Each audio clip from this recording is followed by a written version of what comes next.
भारत के प्रधानमंत्री नरेंद्र मोदी और अन्य शीर्ष भारतीय गणमान्य लोगों के लिए खासतौर पर बनाए गए 2 बोइंग विमान B777 और 300ER सितंबर तक एयर इंडिया को मिलने की उम्मीद है।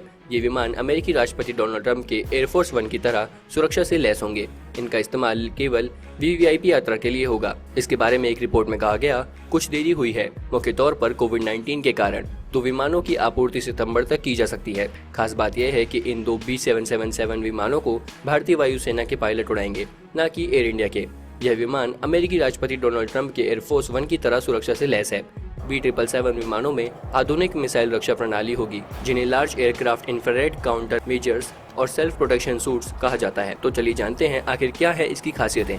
नंबर 1, बोइंग 777 विमान स्पेशल प्रोटेक्शन सूट से लैस हैं।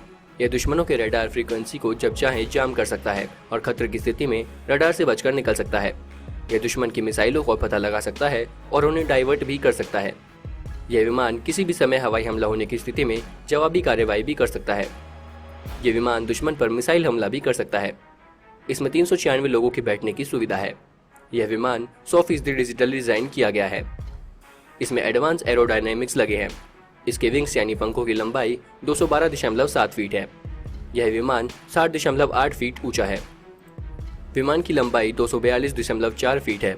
इस विमान की रेंज 13,649 किलोमीटर है, यानी एक बार उड़ान भरने के बाद 13,649 किलोमीटर की यात्रा कर सकता है। इस विमान से कभी भी दुनिया के किसी भी राष्ट्र के प्रमुख से संपर्क स्थापित किया जा सकता है। इसमें एक बार में 100 लोगों का भोजन बनाने और 2000 लोगों के लिए भोजन स्टोर करने की व्यवस्था है। इस विमान में अनिश्चित काल तक उड़ान भरने के लिए हवा में ही ईंधन भरने की सुविधा मौजूद है। बोइंग ने अपने वेबसाइट पर दुनिया भर की एयरलाइंस कंपनियों में इस्तेमाल हो रहे 700-300ER विमान की तस्वीरें शेयर की हैं। हालांकि पीएम मोदी और अन्य वीआईपी मेहमानों के लिए इस्तेमाल होने वाले विमान कस्टमाइज्ड होंगे। ऐसी ही और भी कई खबरों को सबसे पहले पाने के लिए जुड़े रहें हमारे साथ। सब्सक्राइब करें हमारा चैनल ऐसी ही लेटेस्ट और इंटरेस्टिंग खबरों के लिए।